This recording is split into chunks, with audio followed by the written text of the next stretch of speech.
gente! Bom dia! Estamos aqui pela TV Horizonte, a TV de Nossa Senhora da Piedade, a nossa padroeira.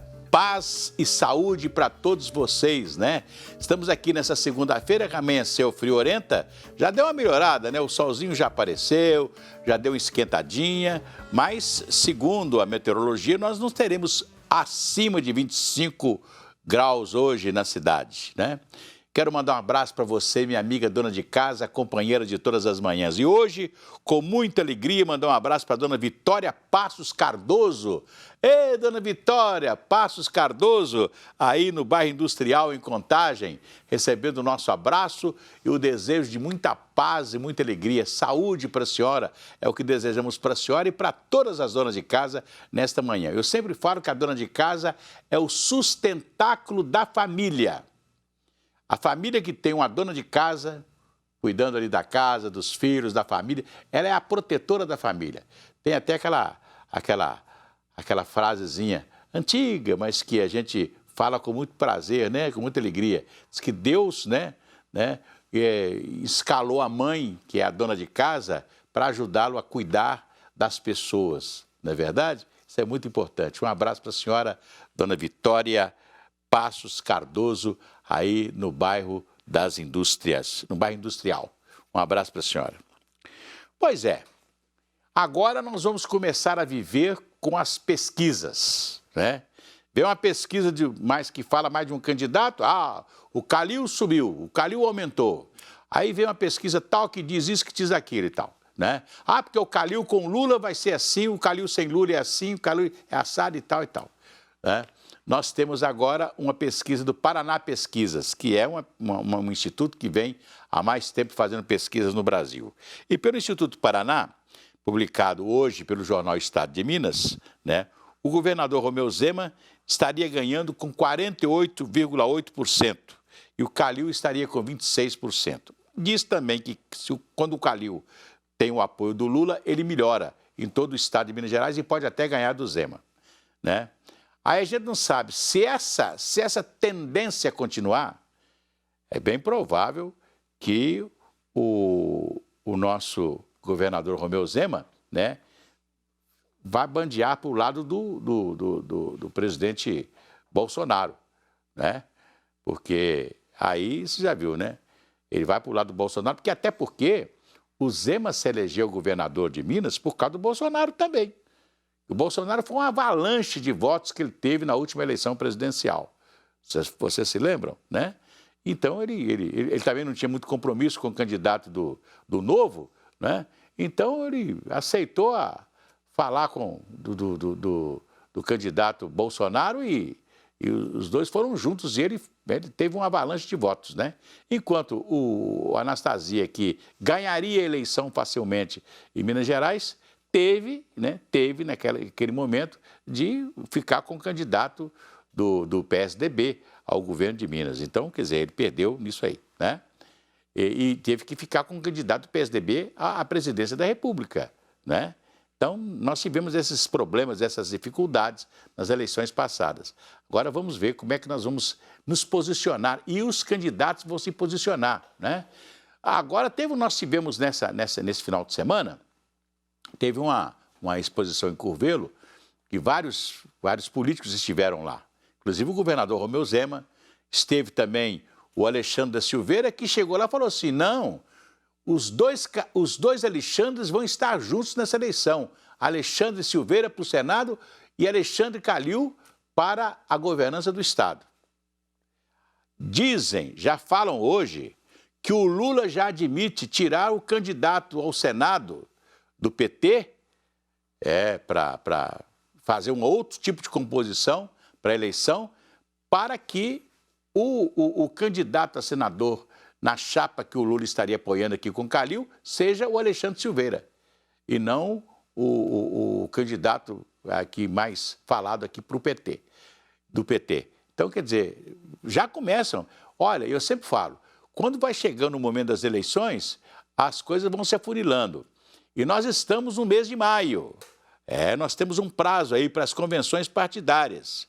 até nas convenções partidárias, muita coisa vai acontecer. E a política vai ficando efervescente. Cada hora tem vai acontecer isso, vai acontecer aquilo, fulano vai apoiar ciclano, aí começa tudo. Aí tudo vai afunilar. Daqui a pouco nós teremos, com as convenções partidárias, um afunilamento de todas as tendências políticas em Minas Gerais. Não só em Minas, como também no Brasil, né? A gente não sabe quem vai ficar para ser o candidato do Bolsonaro em Minas Gerais, se vai ser mesmo o Carlos Viana, que é um senador, já se posicionou, inclusive foi para o partido do presidente, o presidente tem um palanque aqui, né? Então, quer dizer, vamos ter muitas coisas nos próximos dias em Minas Gerais e no Brasil, né? É a hora do afunilamento. Vamos cantar aquela musiquinha? Vai tudo bem, muito bem, muito bem, muito bem, muito bem, muito bem, bem, bem. Com pílulas de Lucem. Sabe aquela dorzinha urinária, aquela sensação de queimação e ardor? Pílulas de Lucem. São antissépticas das veias urinárias e vocês encontram em todas as farmácias e drogarias da cidade. Se persistir os sintomas, um médico deverá ser consultado. Você já ouviu falar sobre hormônio do sono? A suplementação se tornou conhecida quando passou a ser comercializada. Mas será que traz, de fato, benefícios para a saúde? Eu tenho o meu hormônio de sono diferente. Depois eu vou falar. Mas quem vai conversar conosco sobre isso é o André Cristino. André? A melatonina é um hormônio responsável por muitos benefícios ao corpo humano. Ela tem uma ação de regular o ritmo circadiano, né, de maneira que ela tem níveis mais altos à noite, quando nós estamos repousando e recuperando nossas energias, e níveis mais baixos durante o dia. E ela, alguns dados mostram que ela pode ajudar no processo de manutenção ou de melhora da qualidade do tempo de sono. O hormônio do sono se tornou mais conhecido quando passou a ser comercializado. Matheus já fez uso da melatonina fabricada. Desde criança, né, eu sempre dormia muito tarde. Então, eu já tinha esse costume de dormir tarde mesmo. E depois dos 18, 19 anos, eu comecei a ter alguns problemas de insônia, né, de manter o sono. E acordava muito durante a noite também, né? Eu tomei alguns remédios durante um tempo que não adiantaram, né? E aí, por conta própria, fui pesquisando, né? Fui dando uma olhada, até que eu encontrei a melatonina. Os efeitos da suplementação foram percebidos rapidamente, mas caíram com o uso constante. Depois que eu tomei a melatonina, eu comecei a dormir um pouco mais rápido. A qualidade do sono ela não melhorou, né? Mas eu dormia mais rápido que o normal, porque eu demorava muito para poder pegar no sono. Inicialmente, eu comecei a tomar em torno de uns 4 meses seguidos, tomava todos os dias. Depois desses 4 meses, eu fiquei um tempinho sem tomar melatonina. Aí eu voltei a tomar ela de novo, só que intercalando. Eu tomava um dia sim, um dia não, ou então tomava só de vez em quando, né? Porque eu percebi que quando eu tomava por muito tempo continuamente, fazia efeito só no início para depois parar de fazer efeito. Por ser um hormônio, o corpo humano é capaz de produzi-lo em doses necessárias para os benefícios. Alguns hábitos contribuem para isso. O importante é respeitar o ambiente do quarto, né? O quarto deve ser usado para dormir, não deve ser usado para comer, né? Antes de dormir, é legal você tentar diminuir a exposição e os estímulos luminosos oculares, né? Então é melhor, por exemplo, uma leitura do que ver televisão, por exemplo, né? É importante respeitar o sono, né? Quando não estiver conseguindo dormir, sair da cama, sentar em outro lugar e, por exemplo, ler um livro ou fazer uma outra atividade para depois retornar ao sono, né? Praticar atividades físicas regularmente, principalmente na primeira metade, ficar atento ao uso de estimulantes do sistema nervoso central, como, por exemplo, a cafeína e outras xantinas, diminuir o uso de álcool, né? Evitar o excesso de álcool, que pode prejudicar também a qualidade do sono. Ter uma rotina para o hábito do sono é muito importante. Pois é, eu tenho um costume muito interessante para o sono, que é só em qualquer hora do dia, se eu sentar diante de uma televisão e o programa não for um programa muito interessante, eu durmo na mesma hora. É tranquilamente, é só bater o olho na televisão e eu já estou dormindo. Agora, é interessante que eu tenho uma facilidade muito grande também de deitar na cama e dormir, né? Às vezes eu gosto de ler. Ler é sempre uma coisa boa. Você deitou, pega um livro, você lê 1, 2 páginas do livro, depois você vai dando aquele sono gostoso, você fecha a página do livro, marca onde você parou e vai dormir gostoso, né? Agora, a gente começa a ficar mais velho e você tem também, né? Eu, por exemplo, tenho o meu momento de sono são 4 horas, praticamente 4 horas. Depois acordo muito cedo, 4 horas da manhã eu já estou acordando, né? Então acordo cedo, levanto cedo, não é verdade? Porque o meu sono de 4 horas me satisfaz. É claro que durante o dia, se eu puder ter um soninho depois do almoço, um bom soninho, aquela cochiladinha depois do almoço, para a gente não tem coisa melhor. Eu lembro que quando eu não tinha essa possibilidade de dar uma cochilada depois do almoço, eu tinha muito sono à tarde. Na hora de trabalhar, de fazer alguma coisa, eu tinha muito sono. Mas depois que eu passei a ter um cochilo de 15, 20 minutos depois do almoço ali, gostoso, então hoje eu já consigo levar a tarde sem dormir, né? Mas para mim era um problema seríssimo ter que assistir uma palestra depois de 2 horas da tarde, 2, 3 horas da tarde, era barra, né? Agora não, tá? Eu estava falando da pesquisa, do Paraná Pesquisa, sobre que o Zema está com 48 e o Calil com 26. Nessa pesquisa, quem lidera para o Senado é o Aécio Neves, que, no entanto, não quer ser candidato a senador. Ele quer candidatar-se à reeleição para a Câmara Federal, né? Então, mas, como eu disse, muita coisa vai se afunilar.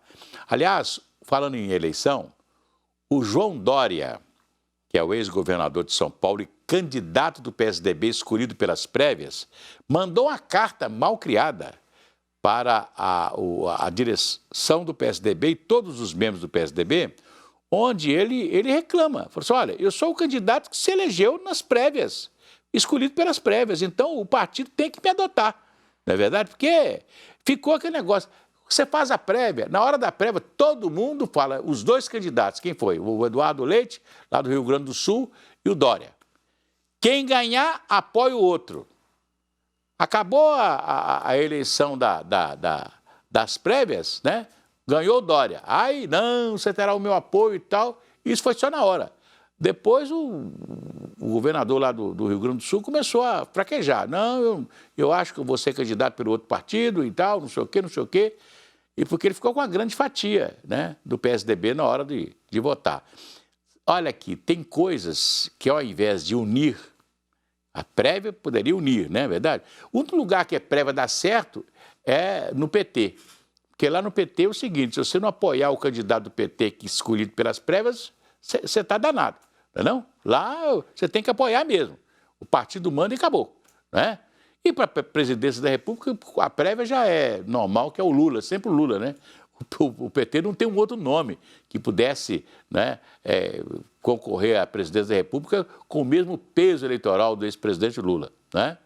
Mas então o Dória está reclamando, né? Tem até aí um ensaio de que o Dória poderia ter a Simone Tebet, do MDB, que também não saiu de 1%, como candidata com ele na chapa, seria o PSDB-PMDB, né?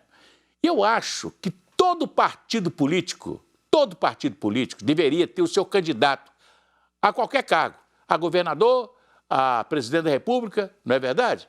Esse negócio de partido político, você ter partido para ficar apoiando o outro, apoiando aquele, não, eu acho assim, todo partido devia disputar a eleição, todo partido. Todos os partidos que estão aí, a nível nacional, deviam ter o seu candidato à presidência da República. No primeiro turno, todo mundo é candidato. Depois, vão discutir o segundo turno. Apoia quem no segundo turno? Né? Se não chegou lá, vai apoiar quem? Não é verdade? Então, eu acho que estava na hora de todo mundo... Né? Os partidos não foram criados. Nós temos aí o tal de o União Brasil, aí, que é um dos maiores partidos Não vai ter candidato a presidente da República? O MDB, que foi sempre um estuário da oposição no Brasil inteiro, né, de história e tal, não vai ter um candidato a presidente da República? Não tem um nome, né?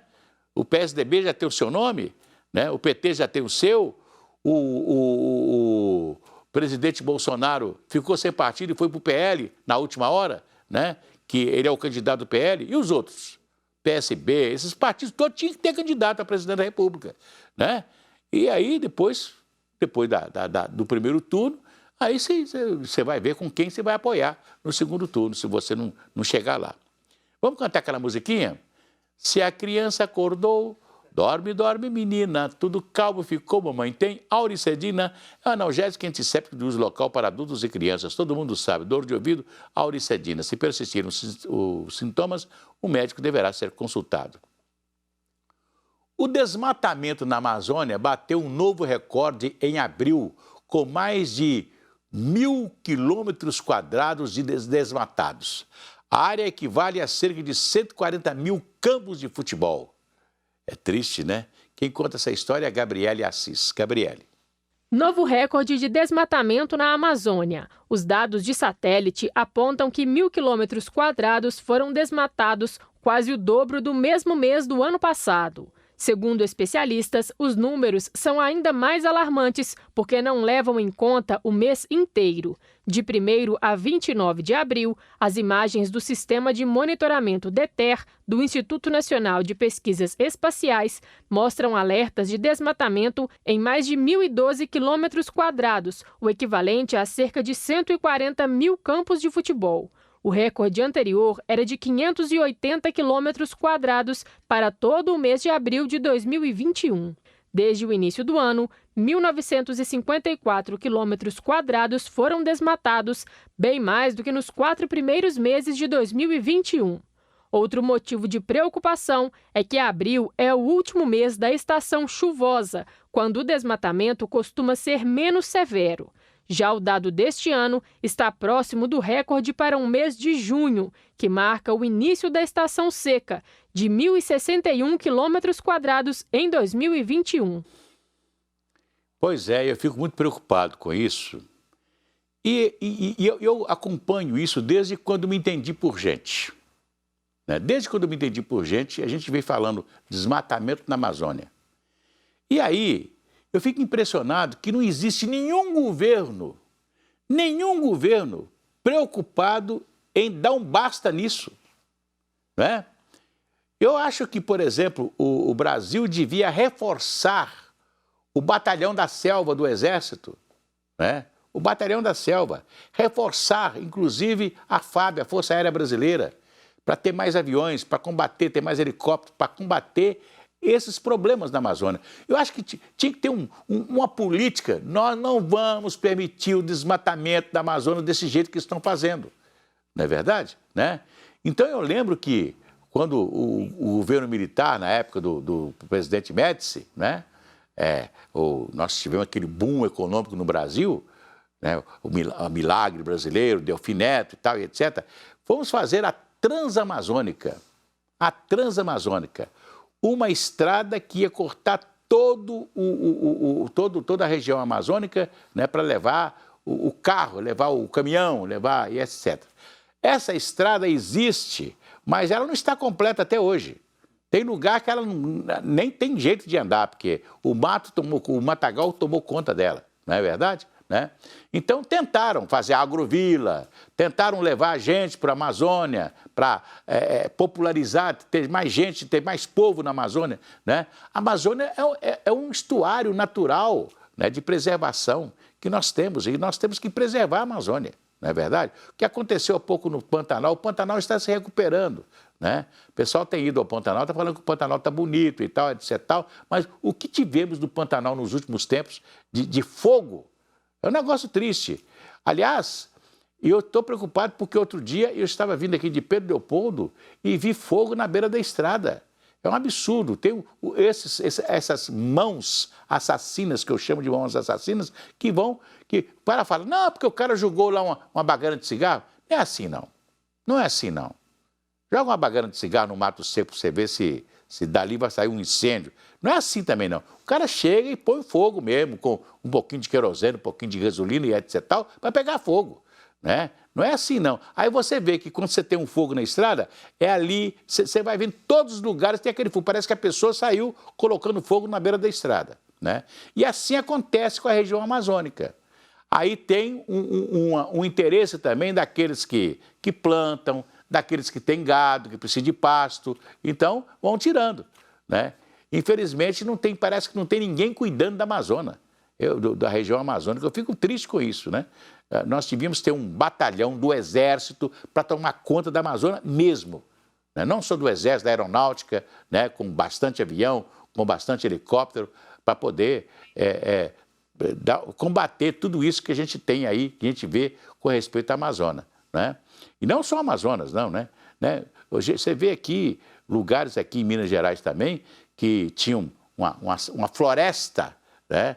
E essa floresta já está acabando, porque o pessoal vai devagarinho, vai aqui, vai ali, ano após anos e tal. Quando se assusta, está uma grande área desmatada. Já não chega o que se fizeram, por exemplo, com as grandes cidades. Eu moro numa região em Belo Horizonte que, seriamente, não podia ter nada lá, porque lá é um local de nascentes, e nascente da bacia do Rio Arrudas. Nascente do Rio Arrudas é bacia do Rio das Velhas e do São Francisco, não é verdade? Então, se nós queremos água nesses rios, se nós queremos peixe, nós temos que preservar as nossas nascentes, né? Você vê que tem lugares aqui, você chega ali no bairro de Lourdes ali, em alguma região do bairro de Lourdes, você vê sair aquele golfo de água, né, de alguns prédios que foram construídos, mas que as nascentes foram preservadas e a água sai para o meio da rua. Quer dizer, olha para você ver que coisa impressionante, né? Lembrar que a água de Belo Horizonte era toda da montanha. A água que nós consumíamos em Belo Horizonte eram águas da montanha, né? Das montanhas da cidade. Como, por exemplo, nós tínhamos a barragem do Acabamundo. Era uma lagoa com água que vinha da montanha, que ajudava a abastecer os moradores de Belo Horizonte. Hoje não existe isso mais, porque foi ocupando, acabando com tudo. Infelizmente. Então, eu acho que nós temos que preservar, ainda há tempo de preservar, de ter uma política de preservação ambiental, né? Apesar de todo o esforço que nós... Outro dia eu conversava com Apolo Lisboa, né? Que é um grande batalhador pelo meio ambiente de Belo Horizonte, e nós conversávamos sobre isso, né? O quanto foi desmatado em Belo Horizonte, o quanto acabaram com a cidade, com as nascentes da cidade, não é verdade? Aí eu até cantei uma música, eu sou do tempo em que o Arrudas tinha peixe, né? E tinha mesmo, né? O Arrudas tinha peixe, né? E eu cheguei a fazer a confraria dos pescadores do Arrudas, pessoas que conseguiram pescar no Arrudas. Hoje ninguém pesca mais, porque não tem peixe, não tem nada, né? Fizeram uma coisa, o Arrudas hoje, o fundo dele é todo concretado e etc e tal. Acabaram com a possibilidade do Arrudas ter peixe novamente, né? Amanhã a gente volta. Até lá.